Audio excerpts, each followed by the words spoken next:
Is presented by Cliff Keen Athletic. Wrestle with. Establish where you finish in the standings, but we're only a couple of weeks away for look forward to.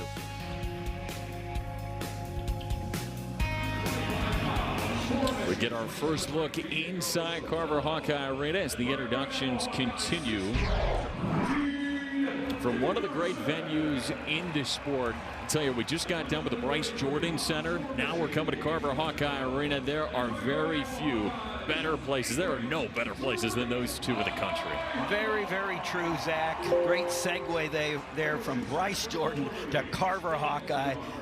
Those are two of the best places for any sporting event. You know, these two have gone way back. It's the 63rd all-time meeting, and like we said, it's been Michigan, though, who's coming off a win. And here tonight, I mean, Tim, when you splice it up and you look at it, this could very potentially be 5-5, come down to the final match. We're starting at 141 tonight, but these two are locked tight really close. Here's 141. Dylan Ragusin, the senior from Elk Grove Village, Illinois, is 6-4 right now, and Cale Peterson is a young sophomore right now at 9-2, trying to get it started the right way for Iowa here today. There's Dylan Ragusin. He was out last year, had a season-ending injury, and was at 133. Now he's made his way up to 141. I think he's kind of grown into it, getting better all the time. Cale Peterson, he was a hammer in high school, and he's still trying to find his way. He's been down to 125, 133. Now he's at a new weight class as well. So both these wrestlers at a weight class that they haven't been before this year. That's right. Nasir Bailey had been the starter here at 141 for Iowa. Coach Tom Brands talked about it this week. We're still trying to get him back. Got dinged up recently in a duel, and they look to get him back for the Big Ten championships. Underway from Iowa City.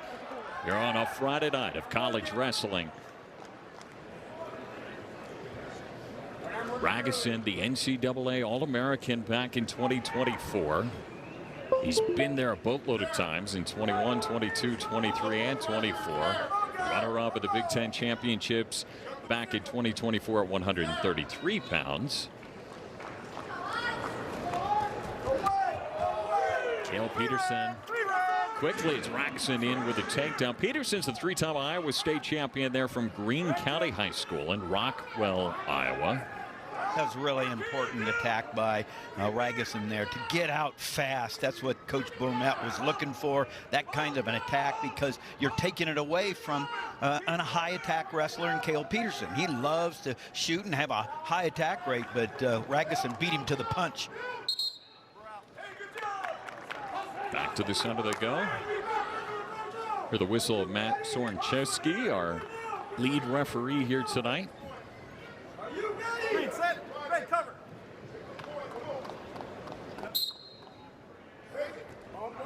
We're starting tonight at 141 pounds.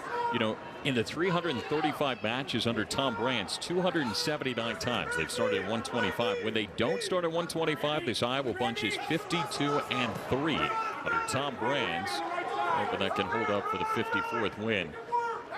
When both coaches can't agree where they're going to start, they flip a coin. Whoever wins the flip gets to determine where they're going to start.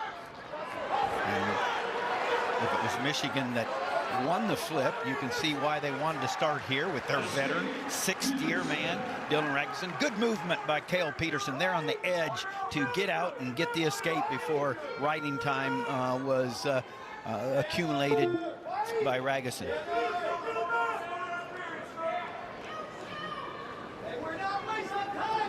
And you hear, you know, Tom Brands saying, you know, don't waste time.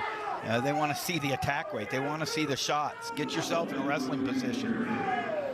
These are two guys, too, who obviously are wrestling with plenty to prove. Postseason right around the corner. NCAA qualification bids are out there as well for two guys. We don't know what the status is of Nasir Bailey. Will it be Cale Peterson in the Big Ten championships and the NCAA? And Ragusin obviously has been there, done that, but would like to see that ranking and get a better seat as he goes into the championships on the edge of the mat.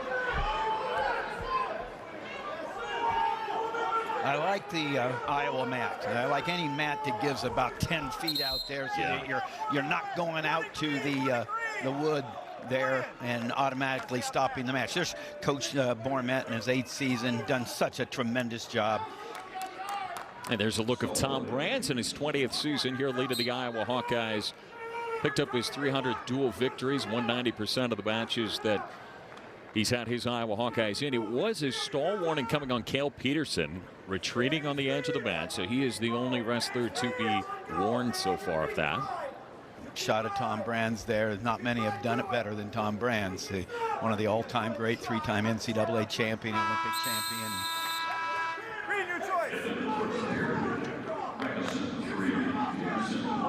Read the first. See Tom Brands said, let's defer.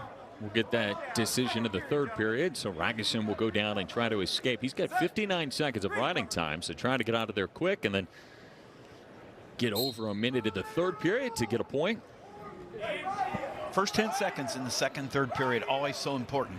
And how each wrestler, the kind of urgency they wrestle with, and the quick escape there for Ragusin out in front 4-1.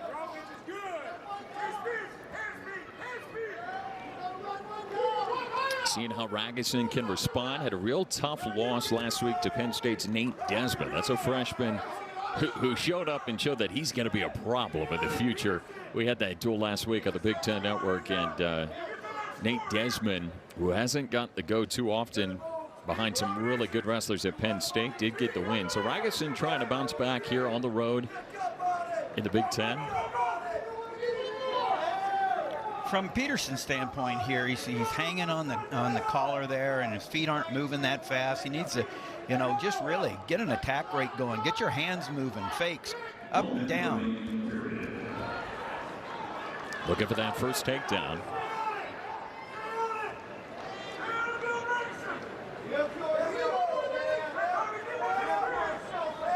If you're Cale Peterson, how do you get to that offense? What do you got to see out of that wrestler for Iowa? First of all, you get your ties, and right there, you get your ties, but you can't go straight on, and then you don't just go one and done.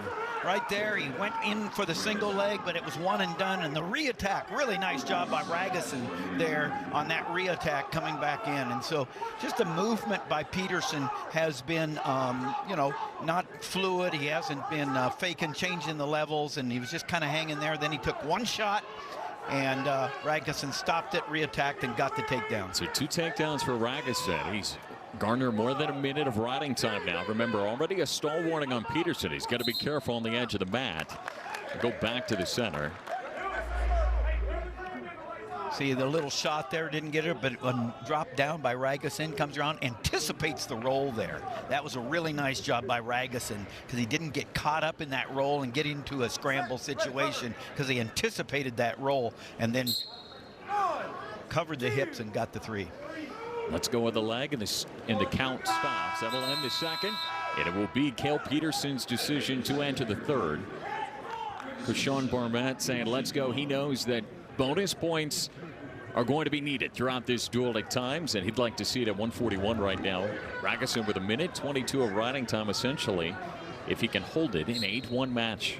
Well, it really couldn't be starting any better for Ragusin right now. As you point out, he has the opportunity, one more takedown, and he would have a major. And this is where you want Cale Peterson to compete, to get in there and compete. And I know he's a tough young man, and he's not afraid, but you got to get there. He tries a little slide by, but Ragusin wasn't pressing into him. That's not going to work. So you got to move the head, look for your angles. You're not going to be able to score going straight ahead. And you got to move your feet, and you got to get your ties,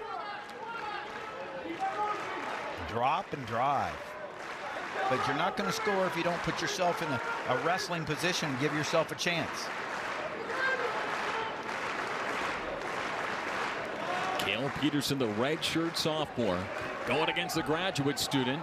The shot wouldn't go, and the re-attacks from Ragusin is where he's made his money in this match. Yeah, and Peterson trying to beat the come around and scoot, and Ragusin casting over.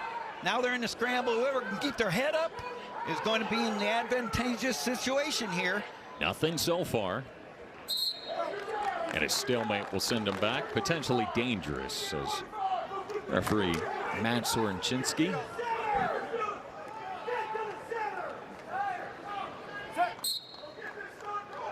So bonus points hanging here at 141 pounds. Again, it's Peterson. He's not been afraid to shoot. He's done that a couple of times. Looking to finish, though, for the first time. Good anchor by the hips on Ragusin right there. But if I was Ragusin, I'd be wanting to, it's this time of the year now, how can I score and get that major decision for my team?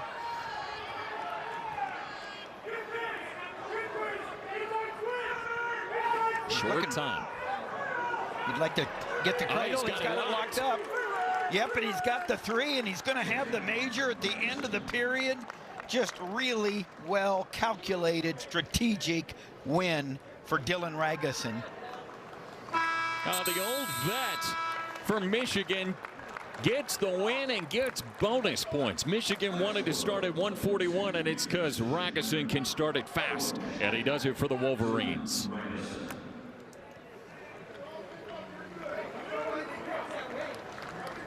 Dylan Ragusin with a major decision, his second of the season, and it comes away with bonus points to get it started. 149 pounds is where we turn our attention next. Lachlan McNeil, the transfer from Michigan, is 11-4, the senior, and Ryder Block gets the go for Tom Brands, the number 19 wrestler in the country, just a sophomore. Great pickup for the Wolverines in Lachlan McNeil, three-time All-American, won over 80 matches at UNC, North Carolina. Going against Ryder Block, really like the progress that Ryder has made. Obviously, he's coming off some tough losses, but he's a really solid wrestler, showing that he belongs in the Iowa lineup. Yeah, having dropped 4 of his last 6 bouts, Ryder Block is looking kind of for that nice signature win if he could come away with it.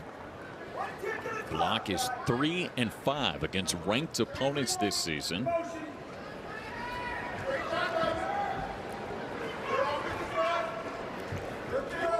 It's going against, again, Lachlan, the transfer. McNeil is a 3-time All-American at North Carolina for the Tar Heels in 23, 24, and 25. Got as high as a 5th place finish last season at the NCAA championships. You don't have to question the toughness of Ryder Block. He's come back from 2 ACL tears, a lot of adversity, and then on top of this, his dad this year had a heart attack while he was getting ready to go to the national duels, was having a triple bypass at that time. His dad, Jurgen, who was beside him all his prep career and encouraging him, and Ryder got to be the encourager to him. And it sounds like Jurgen's doing good, and Ryder's overcome a lot of adversity. And right now he's got to overcome a great shot by Lachlan McNeil. Good defense rolling through. Nice job by Ryder Block there, getting into a scramble situation, but Lachlan very good in this position. Now he's looking to scoot around. He'd like to do what his teammate did, but nice job by Ryder coming up to his feet, and he sits him down, but still not giving the takedown. Yeah, Lachlan continuing to scoot. Good scramble. Now it's McNeil trying to get behind. Sean Bormet wants the takedown, and now he'll get it on the edge of the mat. Sean Bormet thought that takedown was Yeah, McNeil loves that figure 4 above the knee. You look at that. Now trying to get the bar in. A lot of pressure on top. This is really hard underneath for a lot of reasons. 1, you're flat. You can't go anywhere. 2, it's taking the starch out of you. It's really taking a lot out of you. So it's not just the 1 point for riding time, and it's the wear and tear on the guy on the bottom. That's so much pressure on the top by McNeil.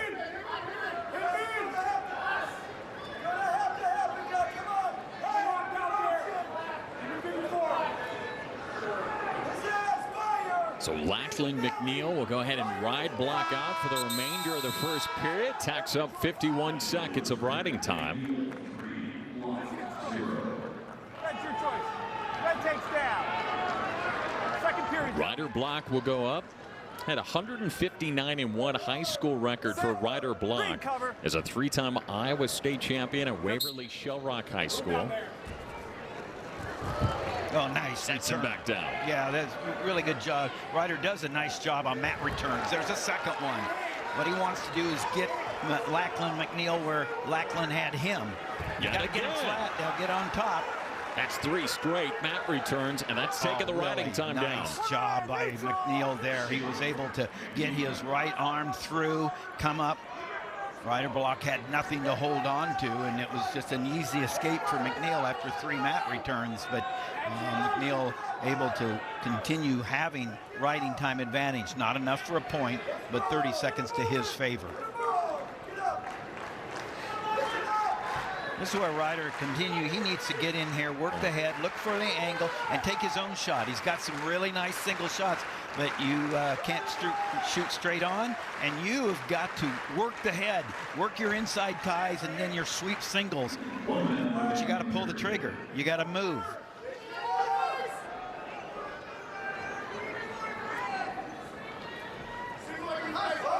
Michigan's trying to get back on the winner's side. They had a tough loss last week against Penn State. Here's Block in on the leg, trying for his first takedown. McNeil really good here. Reminds you a little bit of how good Brock Hardy is in this situation. The Nebraska 141-pounder.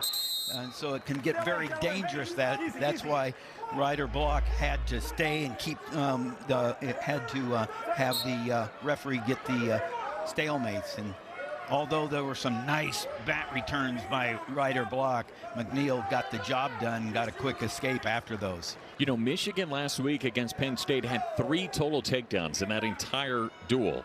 Dylan Ragusin in the first match had 3 takedowns of his own. McNeil already with a takedown.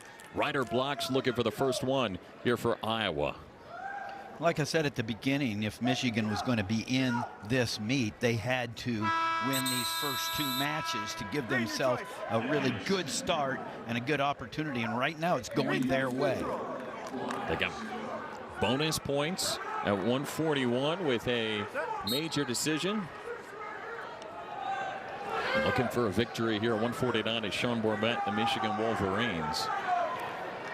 Thinking about Block from that great high school program, Waverly Shell Rock out of Waverly. Well, Wartburg College out of Waverly just won another American Rivers Conference with their dual meet victory over Loras, and they're ranked #1.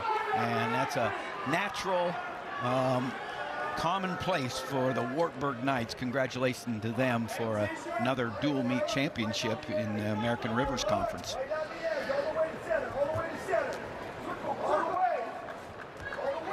Here the Iowa bench saying, let's get back to the center, and Block will do that. Right on the center of the Tiger Hawk. That underhook right there neutralizes Block's forward movement, and so every time McNeil throws an underhook in there, it just makes Block reset. He can't move forward if you've got your underhook in. 1 minute left to go in the third. Block's looking for his first takedown. He's been on the leg a couple of times. Can he find a way to finish here? And the crowd sees the opportunity, and then Block does takedown. His first takedown.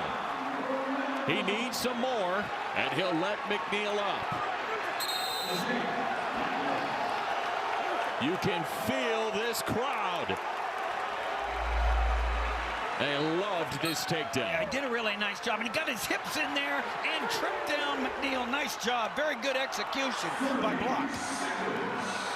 McNeil does not have a stall call. There's no reason he has to move forward. Short time. And there's the warning. In on the leg again is Block. No, we're out. Action.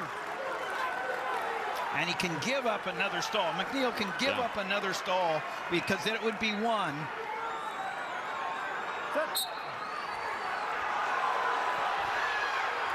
And he comes around. Nice job of down blocking, and 3 more. McNeil gets the takedown to silence the crowd. Lachlan McNeil does what he has to. The 2 takedowns, the difference for the graduate student. 2 season for Michigan, and Jordan Williams has cracked the top 15, number 14 of the country. Two very talented wrestlers right here. Of course, Jordan Williams starting at Oklahoma State, was a runner-up in the Big 12s, then goes to Little Rock. And look at the strong start, Tim, so far for Michigan. I mean, compared to the number 1 team of the country, 3 total takedowns. This Michigan group already has 5 takedowns in the first 2 matches. They've come out offensively. It's really important for Jordan Williams to come out here offensively because Catrabone, he is funky. He's kind of an old school, probably because, he just watched his dad or talked to his dad. His dad was a 3-time All-American, Jeff Catrabone, and still second on the list of pins with 55.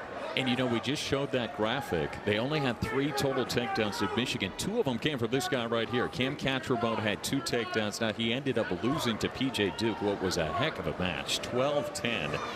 It was a battle back and forth, but Catrabone can score. He can get to the offense.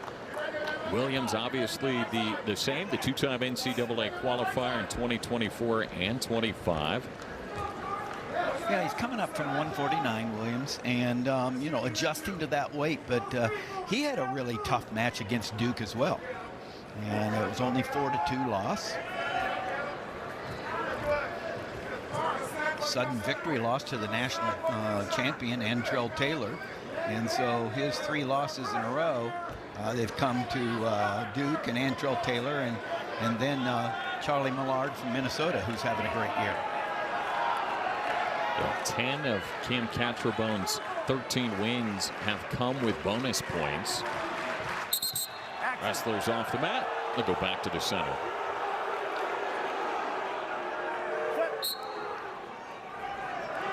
Williams, a 3-time Oklahoma State champion, while Cam Catrabone, a 2-time New York State champion. And he was the first state champion in his school's history. Here's Williams in on the leg. Really nice job. Now he's got to complete this. You want that clean finish there. He wants to hook that leg. He got the 3. Great start for Jordan Williams. That's what the coaches are looking for. Quickly up and out is Catrabone.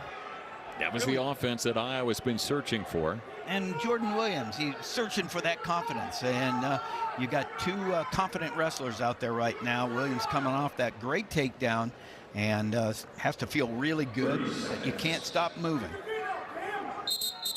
My time. Headgear got to get fixed there for Williams. Here we go, guys. Who was the first to strike with the takedown. Yeah, good cover of the double leg there. There's no chance for Catrabone to come out on that one. And that was just he pulled the trigger, Williams did. Made the shot, drove through. He competed. Here Williams saying, do I lose a point for this? No, says our lead referee. Back-to-back wins for Michigan. They elected to start at 141, and rightfully so. A major decision, and a decision have given them a 7-0 lead here today for a top 15 battle in the Big Ten. Tim's been talking about it all throughout today's match. If Michigan wants to have a chance in this, they were going to have to win the first 2 matches. They did that. Now this is one of those that again is a toss-up, and again Williams has something wrong with the headgear. Let's get this headgear fixed. Yeah, we got another headgear.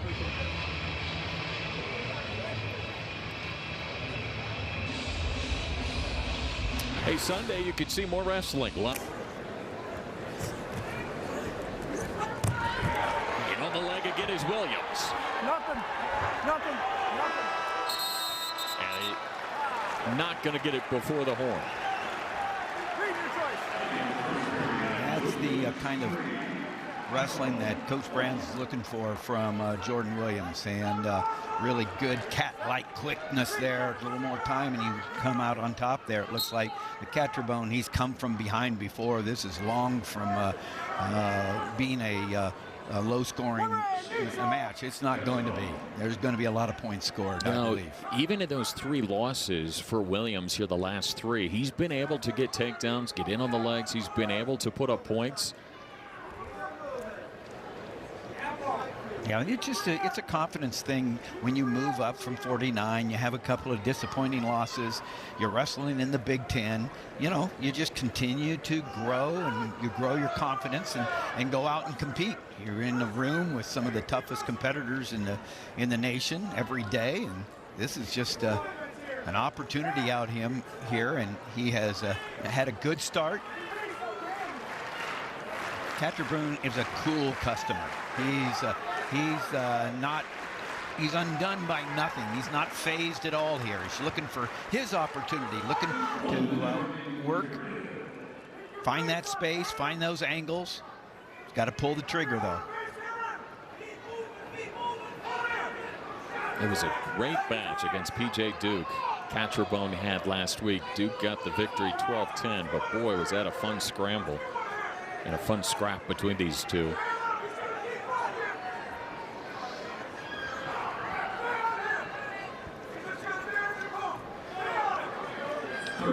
So if you're in Cam Catcherbone's quarter here, what are you telling him? How does he get to his offense? Well, right here, he loves to work off the opponent's shot, and right now what Jordan Williams has done so good is he's been clean on his finishes, and right now it's a situation where Catcherbone again is just trying to hold on for a stalemate here or the end of the period, and it looks like he's going to be able to. Short time in the second, and Catcherbone holds on to prevent the takedown. It's going to be Williams' choice, and he'll choose to go with the feet. He's been able to get to the legs a couple of times already. Red, you got a warning. Red, you got a stall. Everything going Williams' way right here as far as the attention to the official right here. If he can keep the attacks on, 2 or 3 straight attacks, and he's been the attacks that are really solid because Catcherbone has not been able to respond. And so, you know, either score or get the stall call, but don't stand around. Williams, the 2-time NCAA qualifier. Catcherbone, just a redshirt freshman. He's trying to get there, trying to get himself in the top 8 at the NCAA championships to get on the podium. Needs some ranked wins along the way, and this could be a good opportunity to get one if you're Catcherbone looking for the takedown.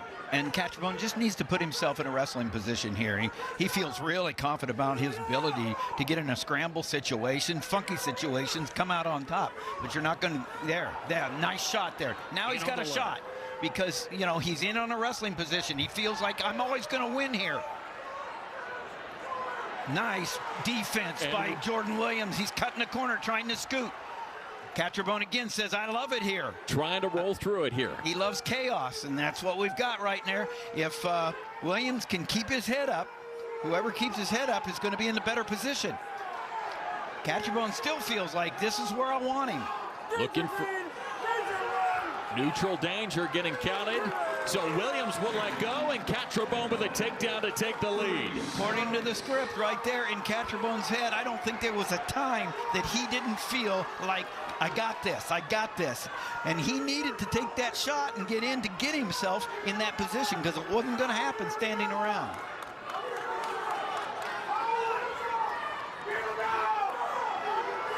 Short time as Williams gets out. He's going to need to get out and get a takedown. And there's a stall call on Catcherbone right here. He's got to stay in the center, and he does. Wow, Cam Catcherbone comes from behind in the third period for the takedown and the win. His 14th win of the season, and he takes one for the Michigan Wolverines. Yeah, Catcherbone's a cool customer. He just wants to get in that position to give himself a chance to be on the mat, to scramble and get on top. And you could see Marinelli Ferrari over there on the Iowa side, not pleased with those final couple of seconds. 165, Justin Gates for Michigan, the young freshman, has got the tall task of Michael Caliendo, the senior, who has had a great year yet again, the 3-time All-American of the black singlet for the Iowa Hawkeyes. You can always count on Caliendo to right the ship if that's what's needed. And it's certainly needed right now, but there's been no one more consistent for the Hawkeyes than Caliendo. What that transfer worked out really good, being at North Dakota State and All-American, and following his friend Franek here, the two of them coming from North Dakota State, and now has had quite a career as a Hawkeye. Yeah, they had a great on-the-mat feature on him saying, you know, I always dreamed of getting an opportunity to wrestle in Carver Hawkeye Arena, to be an Iowa Hawkeye, and I got the opportunity. Coach Tom Brand said we don't even think of him as a transfer. He's been so ingrained in this program over the last couple of years. He's a Hawkeye through and through. He's one of the guys who will get honored for Senior Day today. And on the legs is Caliendo. He has such a will to score. That's the thing about him. He just says, I'm going to score. That's who I am. And his pace is hard to keep up with. Does a really nice job. He knows for a lot of reasons right here. He wants to get a major. He wants to put extra points on the board for the team.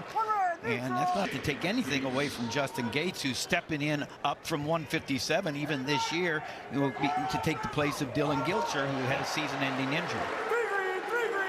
Another takedown. Yeah, looking up and down the bout, we kind of said, okay, 165 was going to be one where Iowa's going to look for bonus points. They're going to need this here, and Caliendo with back-to-back takedowns. Oh, really nice boot scoop there. Then he gets his left arm, comes across, cuts for the double, and sits him on his rear for the 3 points. You know, the last time these two teams matched up was in 2024. Michigan won it 24-11. Michigan won the first 5 matches out of the gate. Here tonight, they win the first 3, but Caliendo is looking to stop that right in his tracks here at 165. Yeah, Caliendo's just what the doctor ordered. Another, it's starting to be a clinic out here for takedowns. You got to start with the next match. I mean, you can't be doing any more as a Hawkeye team than what they're doing right now with having their leader out there. Look how fast he's moving here, Tim. No, it starts with your hands. His hands are moving, his feet are moving, then he drops and he drives. I mean, it's all one motion and a continuous motion. 13 wins for Mikey Caliendo, and 9 of those being bonus points. Tom Brands has got to love the offensive style that Iowa's got with Michael Caliendo. You're exactly right, and Caliendo is pulling on that head, pulling on the head, and as soon as the Justin Gates comes up, Caliendo drops and drives. So Justin Gates has a little blood. They'll go over to the corner and try to get that as Caliendo is looking at searching for his 6th tech fall of the season. You can see Sean Borbett over there on the Michigan side, the head coach for the Wolverines, trying to get his younger. Caliendo lets Gates up, goes back to work on his feet. You know, this is just the way Mikey Caliendo wrestles. But out there, he knows he needs to do this for the team. He needs to get him up. He needs to say, let's go. And if you can't get fired up on the way Caliendo wrestles, your wood's wet. Michael Caliendo has gone 15-3 all-time in his record here inside this building in Carver Hawkeye Arena. And on Senior Day, he's looking to secure his 16th win and well on the way to do so. You know, we talked about Cam Catcherbone being his school's first state champion.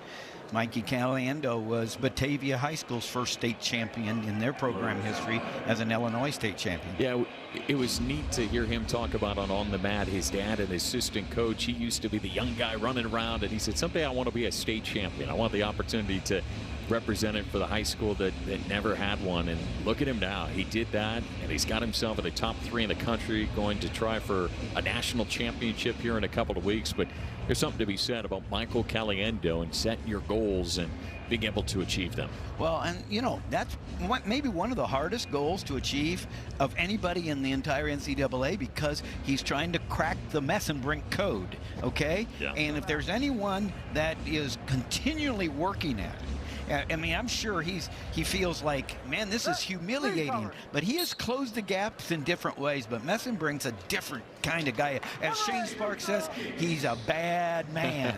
And Messenbrink is. But I'll tell you what, Mikey Caliendo is up to the task of trying to figure it out. In on the legs. And it's yet another takedown for Michael Caliendo.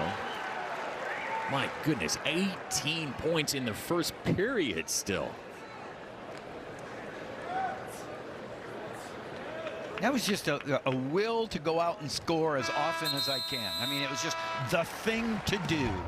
Hey, here's a look at the seniors getting honored. 6 of them. We'll have 3 of them in the lineups here tonight. Caliendo being one of those guys right out of the center. And Tom Brand said those seniors have helped lead this team together in what's been a troublesome year at times, a tough, difficult schedule at times. Well, what I love about every coach out there, they do the same thing. But Marty and Robles, you saw there. Well, you haven't seen them in the lineup much, but they're no less valuable. Tom Brands and the coaching staff are as proud of them and as being part of the program as the 4 starters.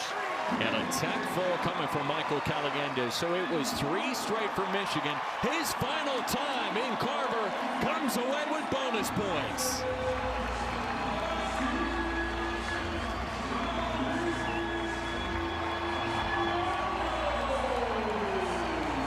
His way of wrestling, and that's not easy to do. I mean, Patrick Kennedy has his way, stays in the middle, right on the logo, and makes you wrestle inside and right there, drops down. He was like in a phone booth there, but he's just so able to drop down, get in on the legs. But Bowman Nona he's an incredible scrambler.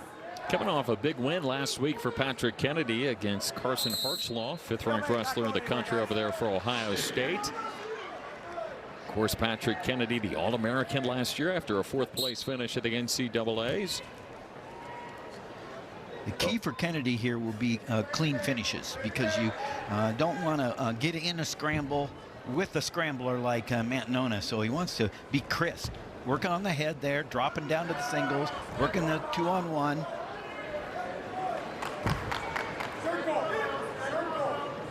You're never going to find Kennedy backing up. I mean, he looks like he got dinged in the eye, got a little blood right there. You know, Patrick Kennedy's a guy who got 5th at the Big Ten Championships and then turned around to a 4th-place finish at the NCAAs last year to get him that NCAA tournament. While Mantanona was not on the podium, didn't get the All-American status, but he got 3rd at the Big Ten Championships a season ago in Evanston. These two most likely will see each other again in a couple of weeks in State College.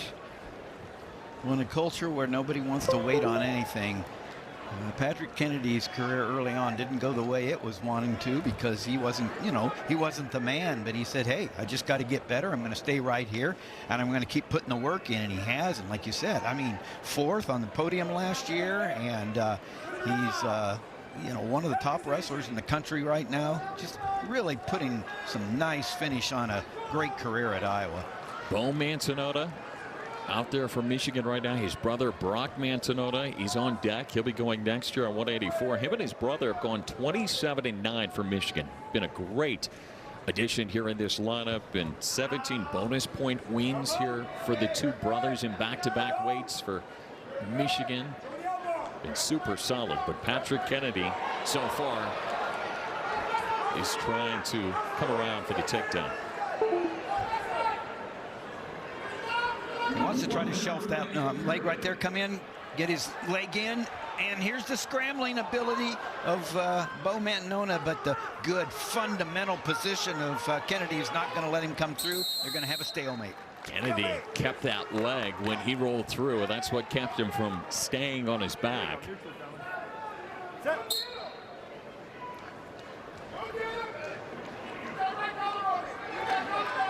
Thing about a veteran like Kennedy, he knows where not to go.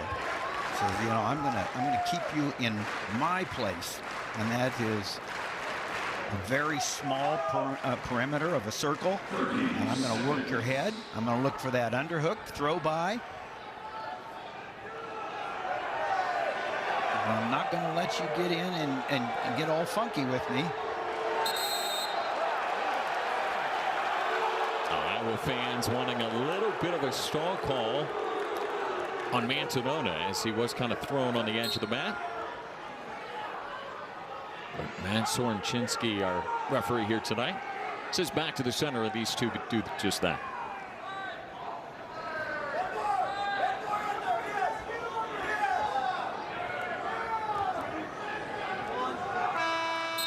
I'll tell you what, that first period had to be wearing a little bit on Matt Nona because the neck, the head was worked on a lot by Kennedy there, even though there's no points. I'm sure the coaching staff wants Matt Nona to not hang around so much and let Kennedy dictate the ties. Hey, wrestling fans, get 3 months of Big Ten Plus for just $5.95 a month with promo code SAVE26. You'll get access to the top duels and the Big Ten championships, along with hundreds of other Big Ten sporting events. Just scan the QR code on the screen or go to BigTenPlus.com and make sure to enter SAVE26 when selecting a monthly pass at checkout to take full advantage of this offer. Want to make sure you do that for the Big Ten Championships coming up in 2 weeks to see all the different mats. We'll, of course, have complete coverage on the Big Ten Network from State College. Set, read.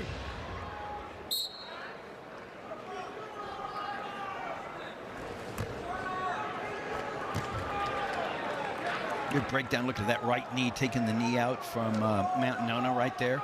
Trying to break him down, then hooking back there. Really nice job. Moving. Nice trip down. Again. Takes him back. Sets him down. Looking for the head lever. Putting the pressure on. Looking for the inside near wrist. A lot of out to those toes. See how his knees aren't even down on the mat. Working that wrist here. Look at that pressure. That's wearing out Matt Nona on the bottom right there. And good pressure by Kennedy. Now he's working the other side. Patrick Kennedy, 18-5 in his career here inside Carver Hawkeye Arena. He's trying to end it as a 6-year senior in a big way.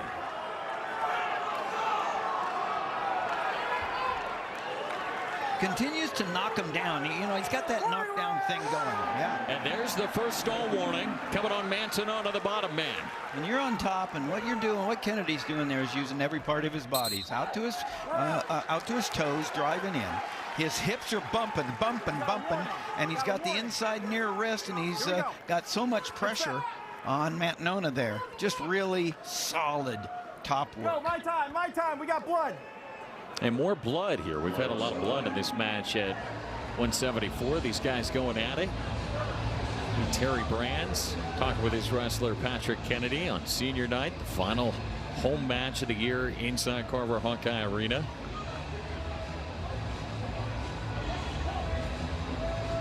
Great career for Patrick Kennedy, but it's been some blood here for Manzanona. He's had a really nice start to his career for Michigan. Is looking to build upon it and get on the podium. 8-5 in ranked victory so far this season for Kevin Bo. Jackson there, 1992 Olympic champion, one of the great men in our sport, and assistant coach there. A Michigan man himself from a prep standpoint, and so back home for Kevin Jackson on the staff of Sean Bormat. Tell you what, Kennedy's really riding Bo Manzanona here. 1:33 of riding time. He's kept the pressure all over Manzanona. Well, what he's done too is he's the one that has the urgency in the 10 seconds after a whistle is blown. And so I was going to say it was 40 seconds left when that segment started, and I was saying Manzanona needs to, really show some urgency here in the next 10 seconds, and it was actually Kennedy, and Kennedy rides him out the entire time. Out of bounds, and there is 0.3 seconds left on the clock, so we still will have to go back to the center. Patrick Kennedy 0.3 seconds away from riding out Bo Manzanona throughout the entire second period. Okay, here we go. Remember, 1 minute of riding time equals 1 point, so Kennedy, if he can hold that, would be up with a score of 1-0 as he'll go in the down spot. So far, Michigan leading this duel after taking the first 3. We started at 141 tonight, but Caliendo came away with a tech fall to add 5 on the board for Iowa at 165. Red cover.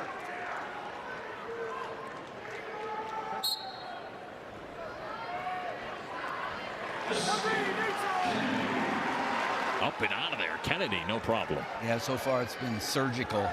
Kennedy's attack here. He knows where he's at. He doesn't have any stalling call. The stall call has been on Matt Nona right now. Stay on the logo there. Continue to dig your underhooks. You dictate the pace. You dictate the ties. That's exactly the formula for a Kennedy win, where Matt Nona wants to be able to get, like we talked about what Catrabone did, wants to get in a scramble that allows him to feel comfortable, because he's Matt Nona is very comfortable feeling uncomfortable when they're scrambling. But when you're fighting the very fundamental surgical type approach by a veteran like Kennedy, can't break through. See, he's not breaking through. Good defense, good down block. Pretty soon the riding time's going to be secure, but it's just a takedown away from Matt Nona. Yep, and that is secured. So Patrick Kennedy essentially a 2-0 leader over Mantanona. The one stall call coming on Mantanona, and you hear Coach Sean Bourmet saying it's a takedown. That's all it is. One takedown away from taking the lead.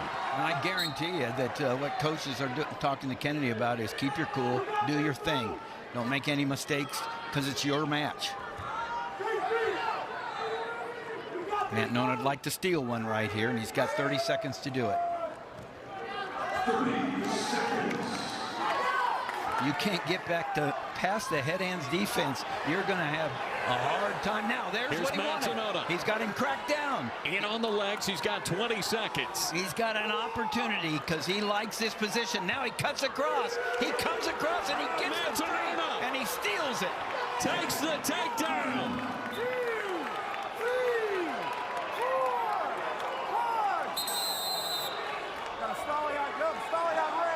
Stall calling on Mantanona. That's going to take that will go ahead and make it a 3-2 match. Riding time secured. Right now, essentially, we are tied 3-3. That's exactly right. And it's a timing thing. They want to see if it really was 5 counts below the hips. So Coach Sean Bourmet will use his first challenge. If he is successful, the brick will go back to him. But the officials will go to the replay for the very first time today. First time that Matt Nona was really able to get in on the legs, and then he was able to cut that across and get the double and get on top. But if he stayed below the hips for 5 counts, that's just a missed opportunity on his part. Now they're going to go to overtime. So we'll try to get the clock up there. See, the officials will have the ability to look at this with a stopwatch. Here's our ref. Call on the mat is confirmed. Stalling. So it is a 3-2 match, but with riding time, it is essentially a 3-3 match. 2 seconds remain. And I'll tell you what, I've seen people get out inside 2 seconds before, and so an opportunity for Kennedy here to not go to overtime. Great strategic match here. Wow, how about the young redshirt sophomore, Bo Mantanona, with his back against the wall, comes with the takedown. Red cover.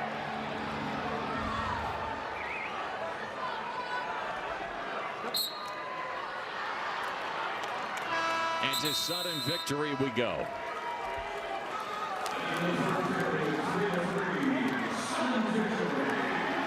Kennedy rode Mantanona for the entire second period to give him that riding time. 2 minutes on the clock. The first to score is the winner.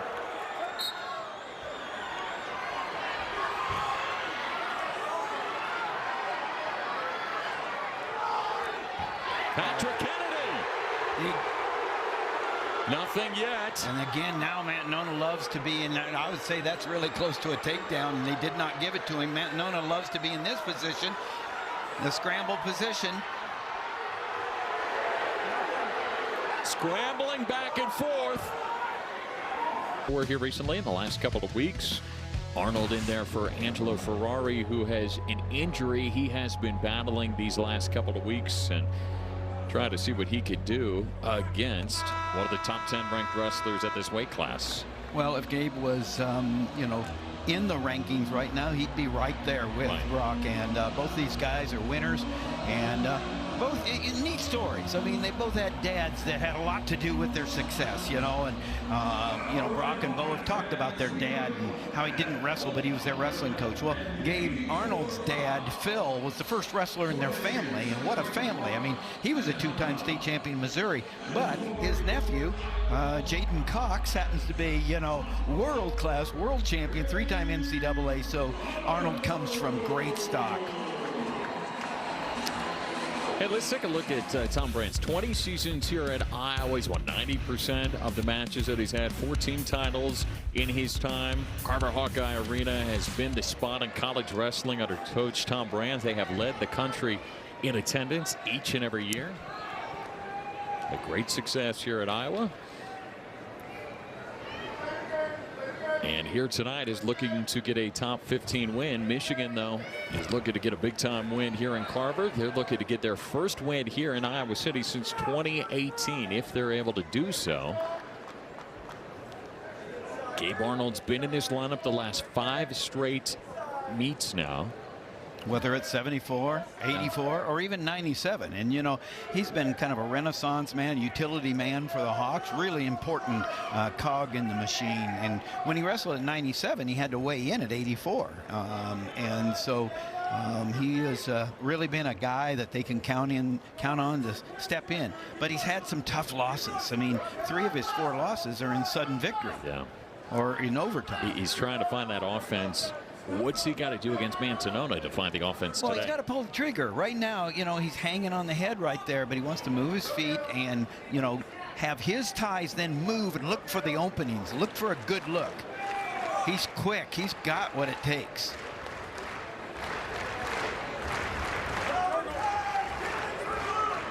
Because you live by the sword, you die by the sword, and you have 1-1 matches. You're not always going to win. You're not always going to lose. And right now, the 1-1, the close matches have bit him lately. So you want to get in there and score first, and you know that the Mantononas, they love to get in a situation, a scramble situation, put themselves in a good wrestling position. That's why it's really important for Arnold to have a clean finish when he gets in on the leg, but he needs to get in, work through the head hands.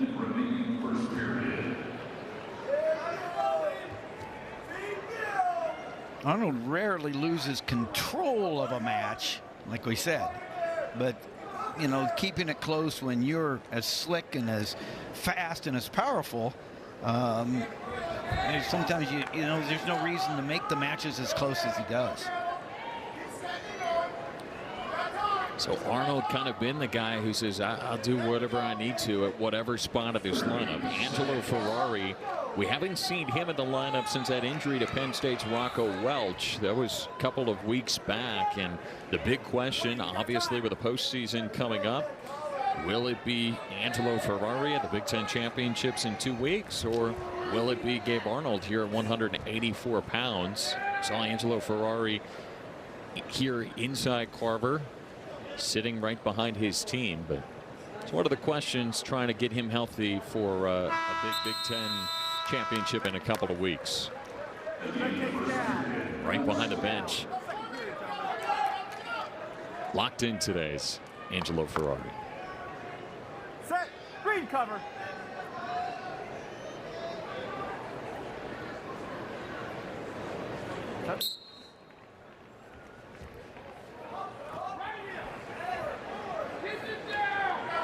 Nice job by Gabe, and the first move by Mantonona, trying to do a little kind of a hip and elevator.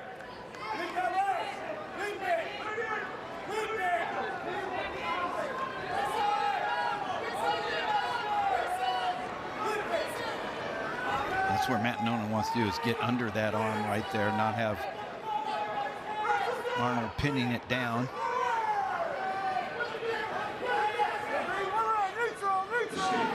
Up and out. Mantonona gets the escape. This is, this is where, if you're Arnold, you just use your ties, get back in on the single, get back in on a shot. But it's just not, he's just not pulling the trigger here. Gabe Arnold, the two-time national prep champion at Wyoming Seminary here in Pennsylvania. State champion in 2023 at Iowa City High School. Grew up in Georgia. His dad had a great club there, the Alpha and the Omega. Developed a lot of kids in Georgia, and so that's the young development came in Georgia, where a lot of good wrestling is happening, and it's just getting better and better. He was also a great soccer player as well, you know, like a ranked goalie, Gabe Arnold. So whatever he's done, he's been, you know, elite. Now there is what he wants to do. Now get back up, and nice job by Matt Nona breaking him down, getting into the scramble, feeling like I'm where I want to be. Now his head comes up. Right here, the best scrambler is going to win, and the time runs out. And when it comes Big Ten championship, NCAA championship, the way that the Manzanota brothers get scrambled, they're going to be a problem. Right, and there was a lot of scrambling there and no points. Back and forth, nothing out of it. But, you know, they're out there to entertain, and that was the first entertaining 10 seconds of the match, but it was really entertaining, and so the fans just want to see more of that, and really it would benefit both wrestlers if they put themselves in those positions. Are you confident that you're a better wrestler? Then, hey, get myself in a position and let me prove it. Been pretty tight so far. 9 takedowns for Iowa. A lot of those coming from Michael Caliendo's tack fall. 8 takedowns in the duel so far for the Michigan Wolverines. The first to get a takedown here could get the lead.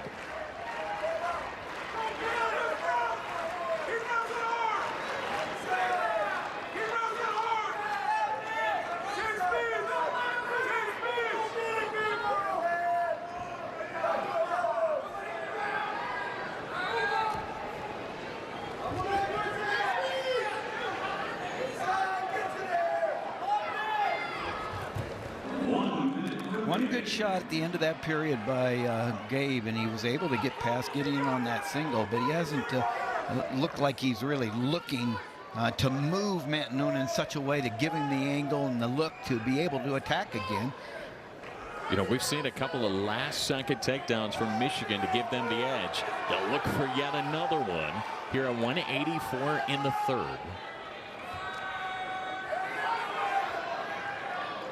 30 seconds.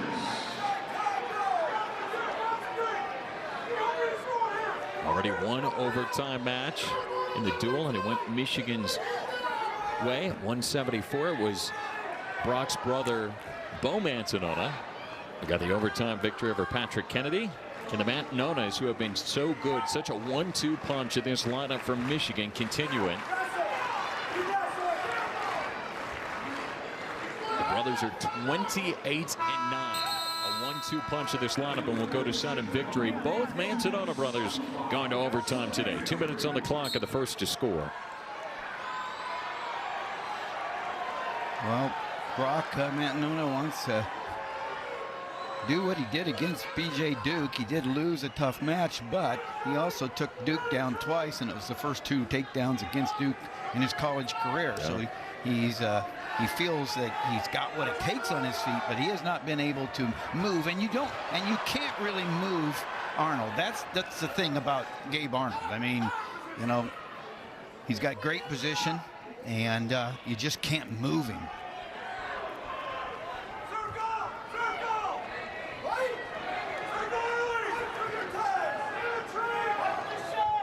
Talk about, you know, an opportunity right here for the Hawkeyes to get a shot in the arm. If Gabe Arnold can pull the trigger here and get the win here, it would be a big shot in the arm. And if Brock Manzanota accomplishes what his brother did late in the game, it'll send Michigan to a really good spot in this dual meet. Yeah, this is one where Iowa needs. Michigan's favored in the next 2 matches. Obviously, at the lightweights, it will be Iowa who is favored. We started wrestling at 141 pounds here tonight, and there's the first stall warning. It comes on Iowa's Gabe Arnold.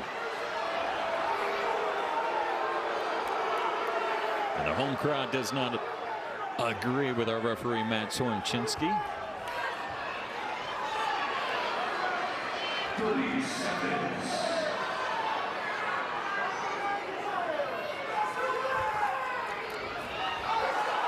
Manson on it down. Arnold. And both wrestlers back to their feet. And it looks like it's going to go to the tiebreakers, 2 30-second periods, and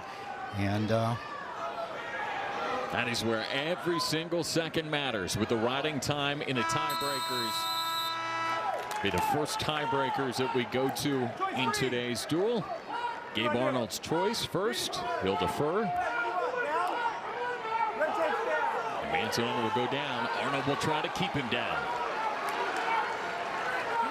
Great opportunity for both wrestlers right here. This is where you got to suck it up, execute when you're tired. I guarantee you, Zach, these guys are tired. Yeah. But this is where, you know, just part of life is sucking it up, and this is the opportunity that wrestling gives. Trying to roll through it here. Manzanona loves to scramble. Just 1 second, and Arnold releases that leg. He already has a stall warning. A nice out there with 16 seconds, I think, left. So was that a 14-second ride? Yep. And so Manzanona is going to need to ride Arnold for at least 15 seconds. Or 14 seconds. So he got 13 seconds riding time. So if Arnold can get out inside 13, he's given himself an opportunity. And he is quick and powerful. This is why you work the 15-second goes in the room all the time, This is just repetition. And you can hear the crowd getting behind Gabe Arnold. Up. And out. Arnold takes just 3 seconds to get out. And now Manzanona's looking for something, but Arnold wants more.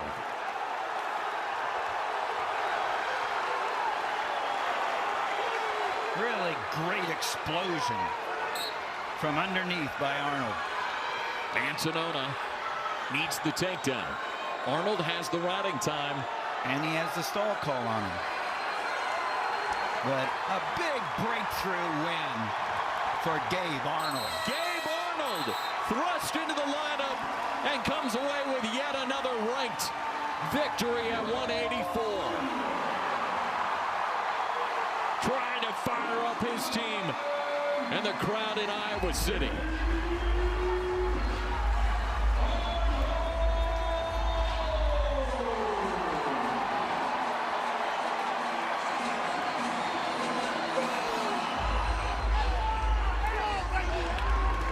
That was what Iowa needed at 184 pounds, and Gabe Arnold delivers. 197 pounds, Hayden Walters has cranked the top 20 of the country. The freshman 7-5. And Harvey Ludington will get the go on the other side for Coach Tom Brandt. A couple of young freshmen thrust in the lineup with opportunities here. And you talked about it, opportunity every time a wrestler steps out on the mat. But right here, freshmen could make the whole difference for their team in this big dual meet. Harvey Ludington has wrestled 4 varsity dates. He has 1 more available to still be able to redshirt, and Coach Tom Brandt is throwing him out there here at 197 pounds to give him a go. Freshman out of Tinton Falls, New Jersey. 3-time New Jersey state champion, 4-time finalist. Out there in the black singlet. 154 wins, just 3 losses throughout his college or his high school career. Hayden Walters, a 4-time Oregon State champion.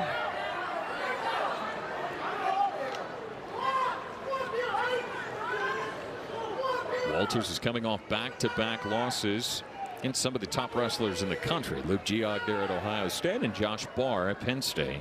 And back-to-back season-ending injuries, so the guy is just, you know, finding himself physically, mentally, emotionally. It's just not been able to be on the mat regularly since high school. One of the keys, talking with Coach Sean Bourmet for his wrestler Hayden Walters, needs to be able to control the ties. They really worked on underhooks in the way that he attacks Ludington here.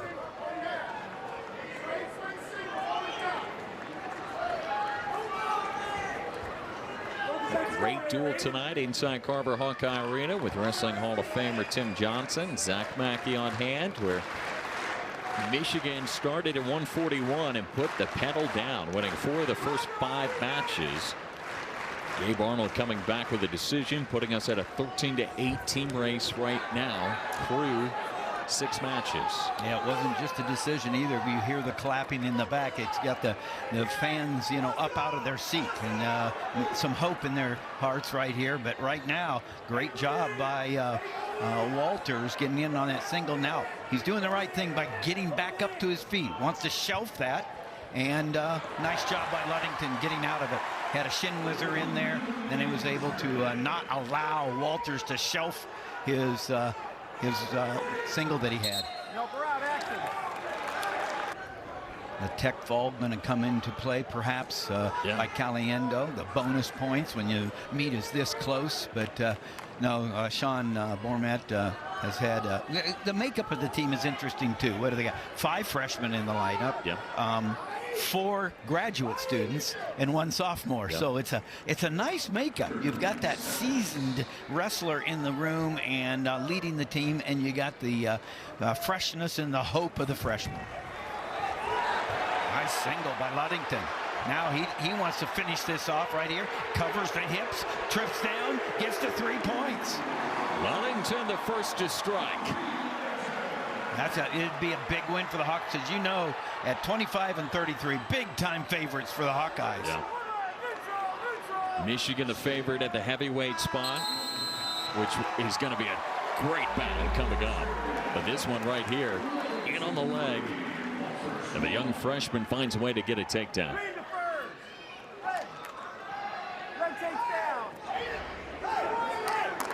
He's going to have so many of these big moments inside Carver Hawkeye Arena. This is his final one that is on his schedule of being able to compete attached. It would be his 5th match, so still the ability to redshirt for RV Ludington. Yeah, I love the rule that allows true freshmen to have 5 dates. It gives them an opportunity.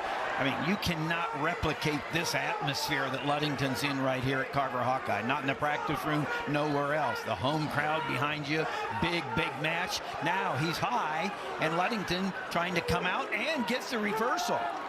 Walters ties this match up. Walters, great job on the reversal to Ludington. Ludington got too high. Walters makes him pay.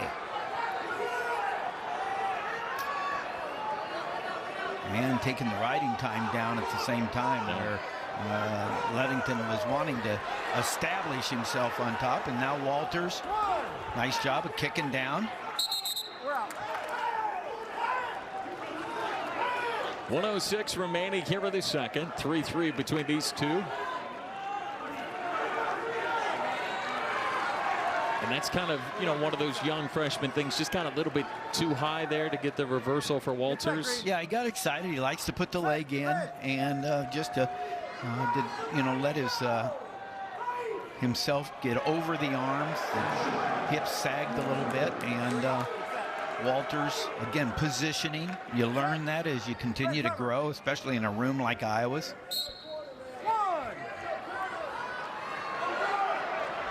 Same with Walters, the room he has, Miles Amin, the heavyweights. 1, 2, 3. Good hustle by Walters there, He was going to get called for stalling if he stayed down below the hips and hung onto that ankle, but he ran him down. Good hustle. I like the body language of Walters here. He's now taking advantage of the riding time. It's gone in his direction after riding for much of this second period. See how much weight he's got forward. He's starting to figure this out. He's feeling it, and so it's really important here for Ludington on these 27 seconds. I mean, big time opportunity for both. One, Walters to ride out the reversal, a ride out, and building up your riding time. Set. Red cover. If he can ride him out, he'll only be about 10, 15 seconds short of riding time, and he'll have the opportunity probably being on top. I would think Ludington would choose underneath. Ludington had a 5th place finish at the Soldier Salute. Really nice job. Yeah, took advantage of bad position by Walters there, and then comes out, hips out, turns in, and gets the 1 point with short time. Really good job by Ludington there. Important for him. Control. Locked hands before Ludington hit that nice hip heist and sit out for the escape. So Ludington right now has a 1 point lead. If the locked hands technical violation would occur, it would make it a 5-3 match.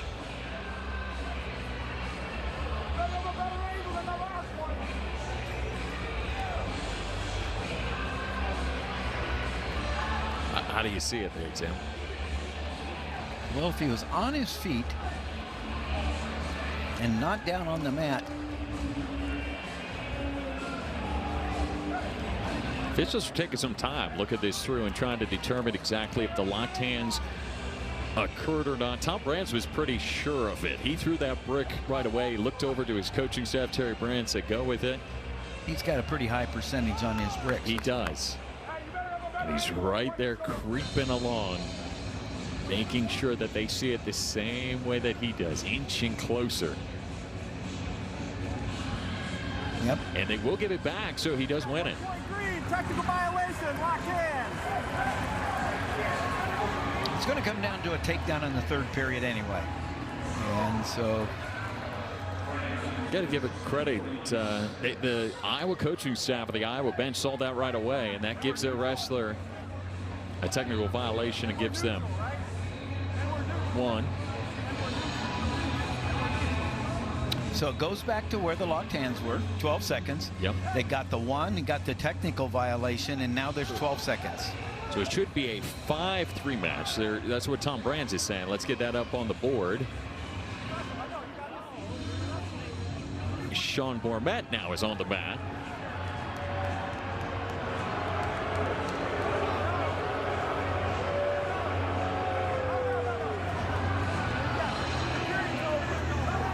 Oh, okay.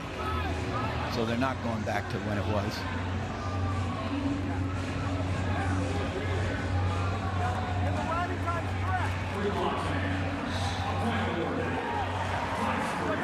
Little pandemonium trying to get it all figured out here from Iowa City a bit, but the officials feel as if they've got it. It is a 5-3 match right now. After the technical violation for locked hands and then the escape, they say riding time is correct at 49 seconds. So we go to the 3rd. Ludington with a 2-point lead. All right, Ludington gets the choice, and Ludington starting underneath. Gets away, and they'll have a 3-point lead. Iowa won the challenge. They get the brick back. Michigan lost their challenge early on. They no longer have it. And what Walters is trying to do is get that riding time before he lets him go. And he does, and he has riding time. Over a minute now. So now a takedown would win it if Walters was able to take him down and ride him out. Yes. Because of the 1 that he has. He got the reversal on the escape, so Walters is looking for his first takedown of this match here in the 3rd period.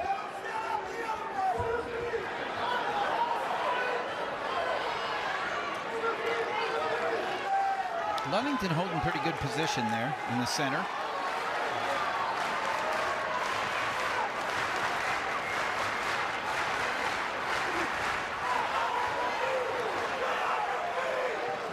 Walters just really having a hard time lowering his level right now. Really going to have to try to get an underhook, something to turn. Oh, nice. He's in on that single leg. Nice job of defense by Ludington. Neither wrestler has been charged with a stall yet. A stalemate will send him back to the center. 39 seconds remain. It is go time here for Hayden Walters for the takedown, while Harvey Ludington, a young freshman, is looking to outlast and get a top 20 win here in the Big Ten. Well, looking to step in and step up. And there's a warning. And there's the first one on Ludington. Not going to make any difference. Ludington in control right here. And Walters just needs to get in. Get some kind of angle there. And right now, the clock is ticking away. This is a clock eater right here. And it looks like Ludington's going to come through in a big way. Stepping in. Taking that 5th date. And you can't catch it in any better than that. Oh, the young freshman delivers for Iowa. He's thrown into the lineup, and he gets a top 20 win.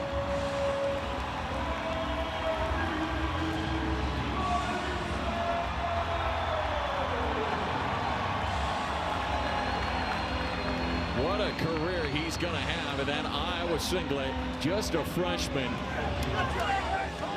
And a lot of excitement from that Iowa bench. Get to the victory at the network and the Fox Sports app. Heavyweight, and this is a big one here tonight. Number 5th ranked wrestler in the country, ToDay, is 17-2 in his senior campaign.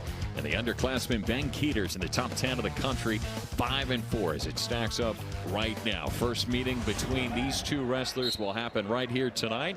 Could happen again in 2 weeks at the Big Ten Championships. This will have some run when it comes to seedings at both the NCAA championships and, of course, the Big Tens. Zach Mackey, Tim Johnson with you on a Friday night of wrestling. Where number 1 Penn State beat Ohio State earlier tonight to be crowned Big Ten dual champions this season.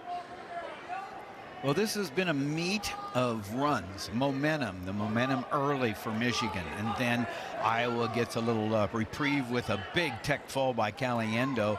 But then the upset at 174 by Bo Mantanona. And you think, okay, here comes Michigan. No. Iowa stops them cold. Big win at 84-97. Gabe Arnold, Harvey Ludington, those are big, big matches.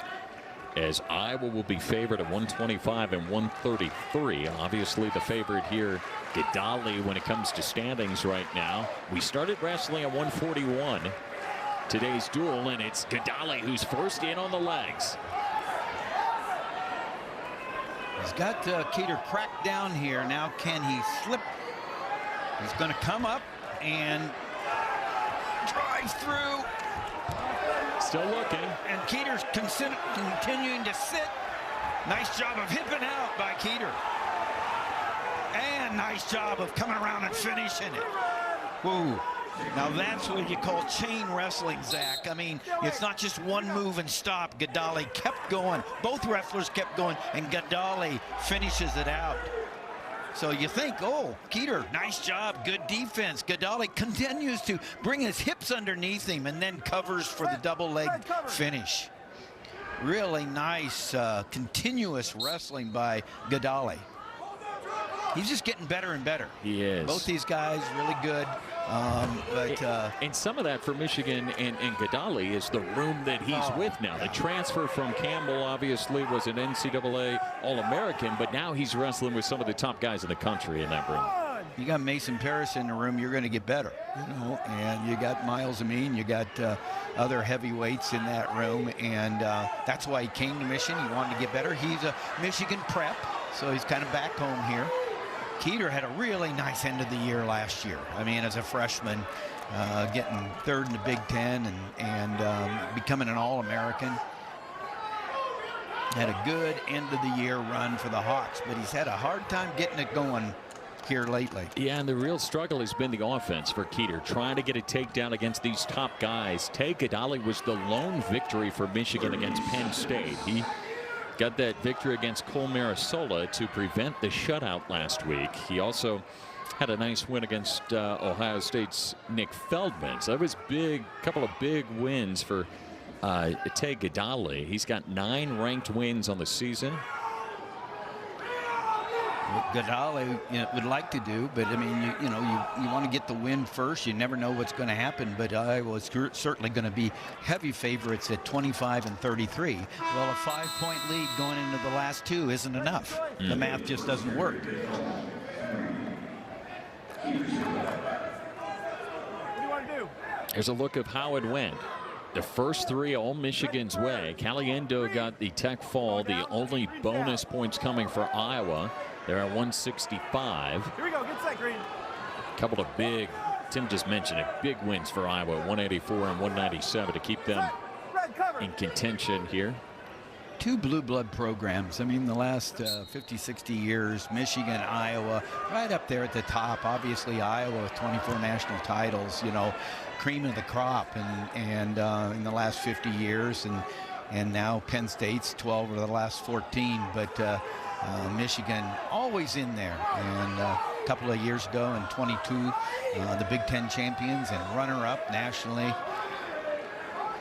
Look at the ability here of ToDay to ride out. He's got 2 minutes of riding time, and we still got 1:30 to go in the second. He is just wearing on Ben Keeter. And we talk about it. He doesn't put his knees down on the mat that much. He's out on his toes right there, putting the pressure forward on Keeter, making it tough. Looking at that inside wrist. Now coming out to the side, trying to knock, Keeter down to the mat. Keeter, undefeated 4-time state champion, only the 7th in Iowa history. Right, a hometown guy from Iowa City High. His dad actually won a state championship for Iowa City High basketball when he was at the same high school. Scott. Great athletes, that entire family. Ben, obviously the two-sport athlete, having played on the Iowa football team and too. Baseball. He was all-state in baseball. He was all-state in football. He was, undefeated 4-time state champion in wrestling. Now you're looking at an athlete there. Red cover. ToDay showing what he can do at the top position. 2 minutes and 38 seconds of riding time as Keeter's up. Can he break the hands and get out? Good urgency by Keeter to get up, but great job by Gadali staying on top. Gadali started at 197 with Campbell years and years ago. I think he, because of injury and medical opportunities, red shirt, he spent 6 years down at Campbell. This is one of the 7th-year guys. And these are two guys that are very, very similar in weights at this heavyweight spot. Keeter weighed in at 236 with Gadali weighing in at 239. So two guys that fairly similar build. And 3 minutes and now 23 seconds of riding time for Gadali. If you're Sean Bormet, you like to just the whole feel of Tay Gadali has to feel really good, because all he's been doing is build and confidence. Big wins, against Feldman, against the top heavyweights. So Tay Gadali has already secured riding time as we just now begin the third period. So essentially a 4-0 match as it sits right now. Green cover.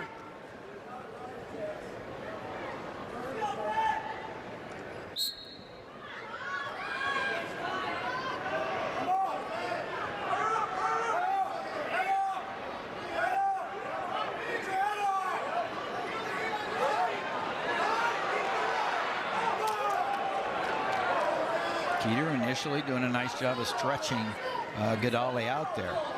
And if Keeter's going to ride here, he's going to have to try to turn as he trails it by 4.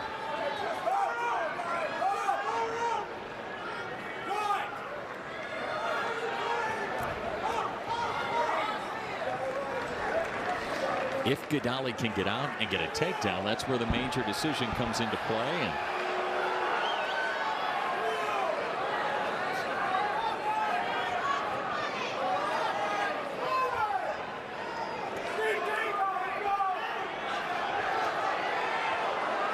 if he's going to, what is he trying to do? He wants to try to get across wrist, tilt, something that scores points from the top. But now Gadali out, and as you said, with the riding time already, he's got a 5-point lead now. And Keeter's got to do something that he's had a hard time doing. That's lower his level, dropping and driving. Drop and drive fast. 3 major decisions on the year for Gadali, and this could be a big one here because, again, Iowa's favored of the next 2 at 125 and 133. I mean, it is. I mean, one takedown away from a major decision, and that would make a 6-point lead going into the final 2. Just 20 seconds here.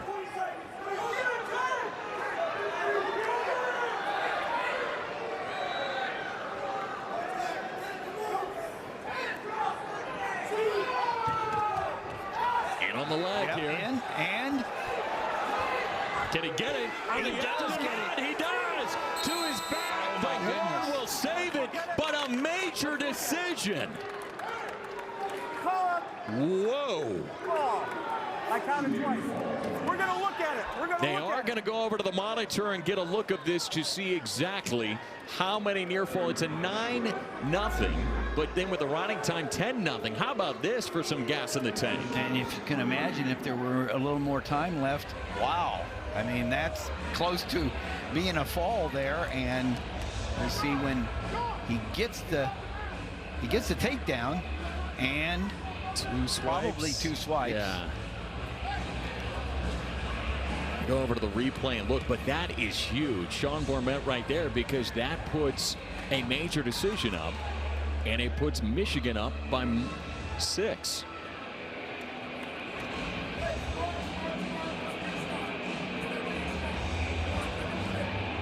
A top 10 battle here at heavyweight, and Tay Gadali is looking for his 4th major decision.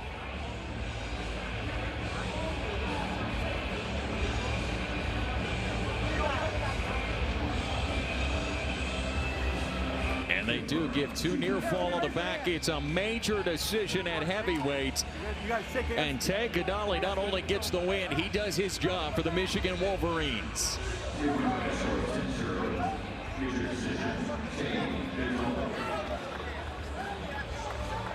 Hey, our outstanding wrestler, as always, is sponsored by Cliff Keen. And who else would we go to than right here at 174? Bo Mantonona with a top 3 win in sudden victory. The Warrior look for him. That was a big momentum changer there. 125 is where we go, where Iowa will need a couple of victories and bonus points. Diego Sotelo is the 27th ranked wrestler in the country as a senior. Dean Peterson on the other side is in the top 10 of the country. And these guys are typical, obviously, guys who start the meet. But here tonight, we started at 141, so had some time to stay in the back room and get set and ready.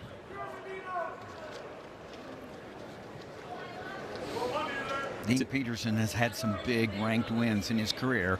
Most of his time spent at Rutgers. Transfer. This is first year in a Hawkeye uniform. And he always comes up with some big ranked wins. Tim, as it goes right now, obviously a 17-11 team score. The first criteria, number of victories, which could then potentially be even 5-5. Number of falls, we haven't had any yet. Total match points, it's Michigan leading at 52-42 over Iowa as it sits right now going to the final 2 matches.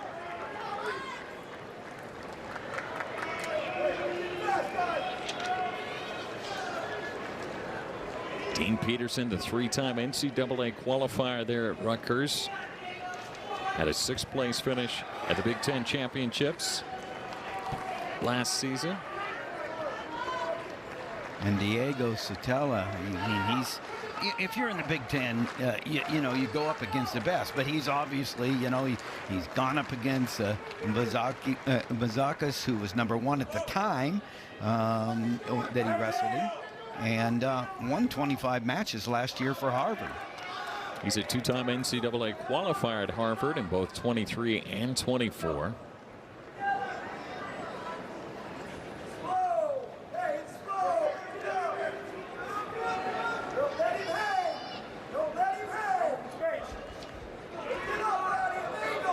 So every point is so important here, Zach. I mean, so not only does Iowa need 2 victories here, but they need bonus points to win. So it's not a criteria. But if it is criteria, you still need to have, you know, you're making up 10 points. So you got to win by, you know, 5 or 6 each wrestler. So the more the underdog here can eat clock and hang around, the better it is for their team. And the underdogs, these 2 matches, are the Wolverines. Sotelo, back-to-back losses against some of the top guys in the country. Luke Lildahl out of Penn State, a tech fall, and then a fall coming for Nick Bozakis. And now he's got Dean Peterson, one of the top guys. So it's been a tough stretch here for Diego Sotelo. out of Plainfield, Illinois. State champion at Marion Academy.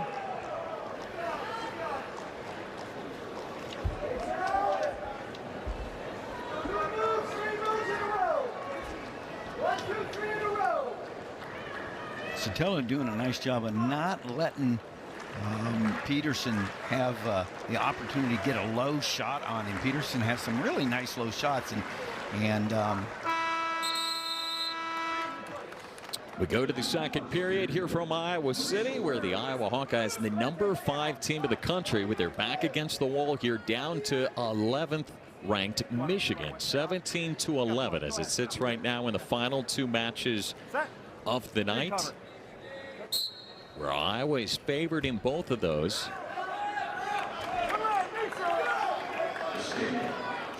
So where you want to make your money right now is on your feet if you're Peterson, and you got to be able to take the shots. And Peterson does a nice job of taking shots and then not getting taken down from the shots. So it's really, you know, not a high-risk proposition for Peterson to be more active, to take his low shots, get in wrestling position.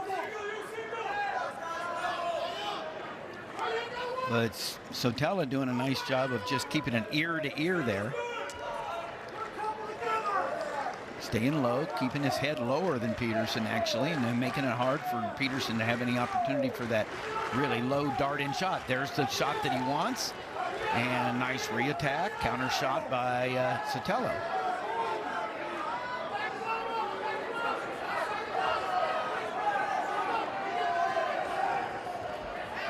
Oh, there's Peterson in, caught that knee, little knee pull now. Can he bring him back to the center? Workmanlike for Dean Peterson. This is where you've got to decide what way am I going to go. Push the knee, clear your head, and otherwise. Peterson trying to flip it around on the edge of the mat, but they go back to the center.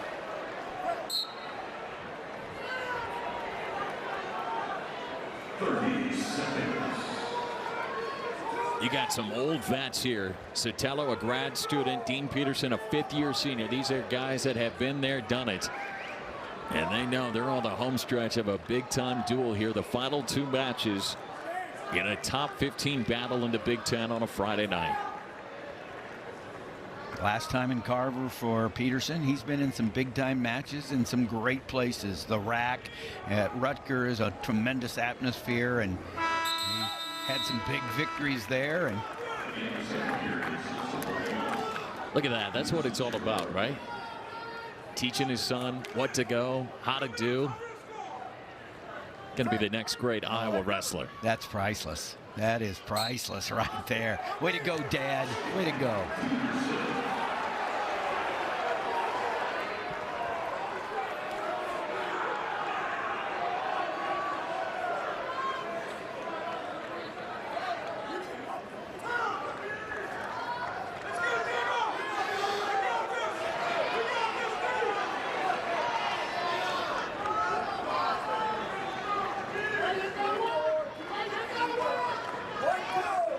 Sotelo has just neutralized Peterson by continuing to get the collar tie and not getting down there and not letting Peterson in on a low shot that he wants.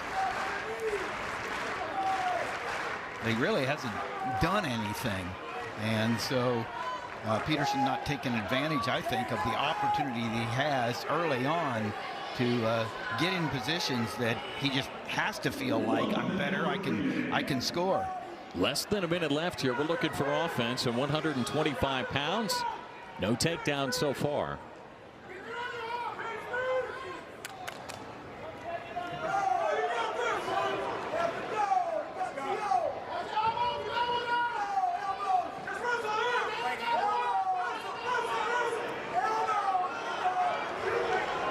If you're Dean Peterson, how do you find some offense? Well, you're just trying to, you got to move his head and move him to get the angle right there. You got to be able to move him, get a, shake it up a little, get an underhook. Now, there's Sotelo with his underhook. Now, can he get a throw by? but you're not going to score going straight on. You've got to get a look that has an angle there and make the shot. What a match so far for Diego Sotelo, who's looking for his 5th ranked win. This would be one of the highest ranked victories of this season for Diego Sotelo, and it will go to sudden victory. Still looking for that first takedown from either of these guys.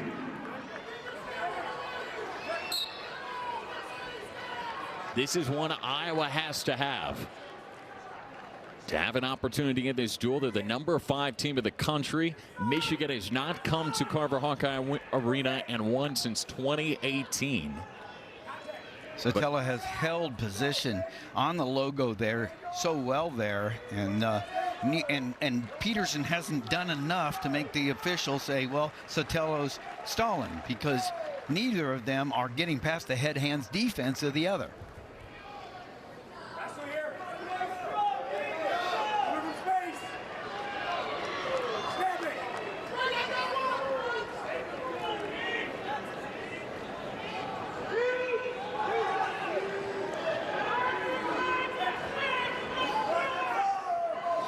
This is the 3rd match here tonight that has gone to sudden victory. Some really tight ones up and down the bout. And we've got 1 minute left in this sudden victory. We've had 1 match go to tiebreakers already. And Peterson has just not been able to lower his level and dart in. Now, there it is. He's in on the single and needs to clean this, finish it, and he does. Gets the 3, wins. Dean Peterson in overtime takes the victory for Iowa and inches them closer. A little extra there towards the end, and Sean Bourmet was not pleased.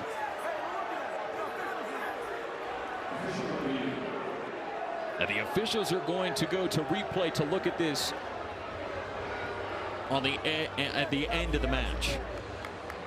As Peterson brings up, trips down, covers, and breaks. It looks like a takedown to me. And the down in an overtime victory for Dean Peterson here tonight in Carver Hawkeye Arena. For a great career here at Iowa, will have an opportunity to create quite the environment in the final match of the night.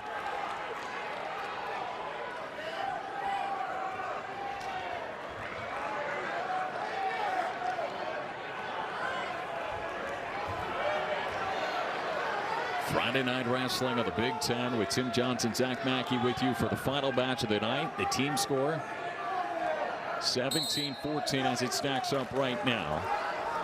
As we go into it further, the first criteria, number of victories. If Ayala wins it to tie it, it would tie up at 5-5. Combined number of falls, there hasn't been any. And match points, as it sits right now, has an advantage for Iowa. I'm sorry, for Michigan, 53-46.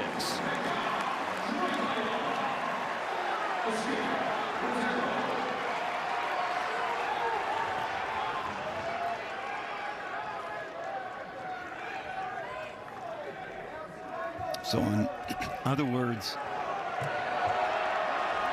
Ayala has to win by 7 or a major.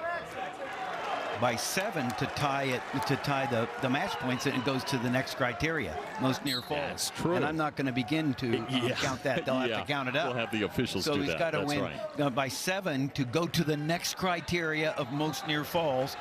A major wins it outright for him. If he doesn't win by as many as 7, and wins, Michigan would win with most match points. A lot up in the air on this final match of today's duel, and the final one for Drake Ayala of his career. And what a career it's been. 2-time national runner-up, a leader on the team, just the kind of guy that everybody looks up to. He's the leader on the team from Fort Dodge, Iowa. Just a great wrestling town, and what a moment to come down to Drake Ayala, who has had a stellar career, and an opportunity for him to win it for the Hawkeyes, opportunity for the freshman Botero to keep from getting a major or a big loss and win it for Michigan.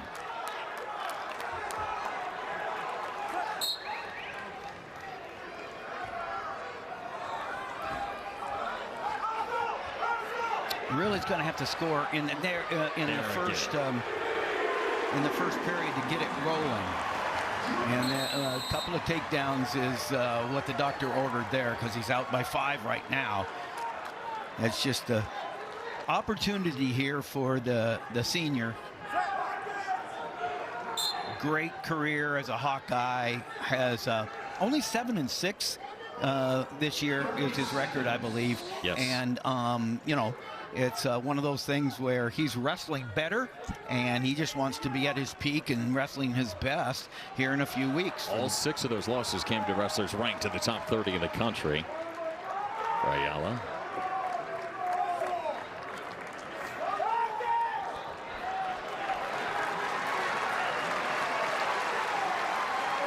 Well, first period, you can check it off for Ayala. You get 2 takedowns, you ride out after the second takedown, and you have a 5-point lead.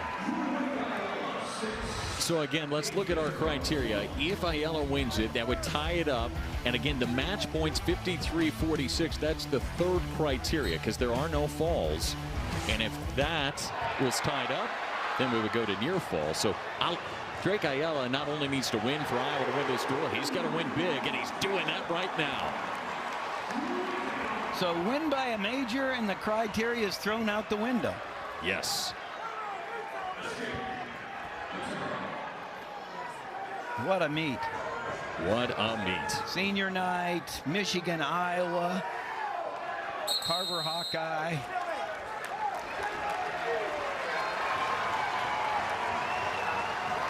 We started wrestling today at 141 pounds, and Michigan started it quickly, but Iowa favored of these last 2 matches. And there's the first stall warning coming on Botero.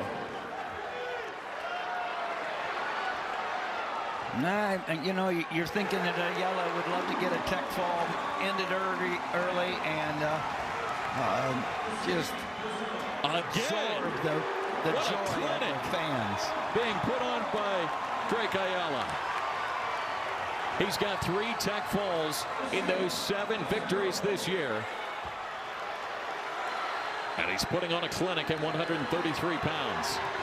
The pride of Fort Dodge making it happen for the Hawkeyes.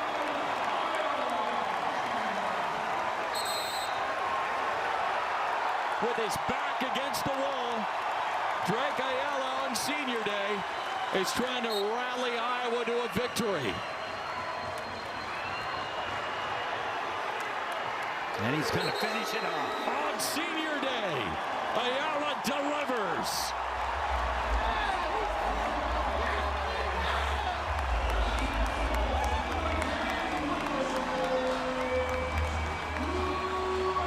A victory for Drake Ayala and a winner for Iowa in front of their home crowd. They needed the major, and they turned to their 5th-year senior.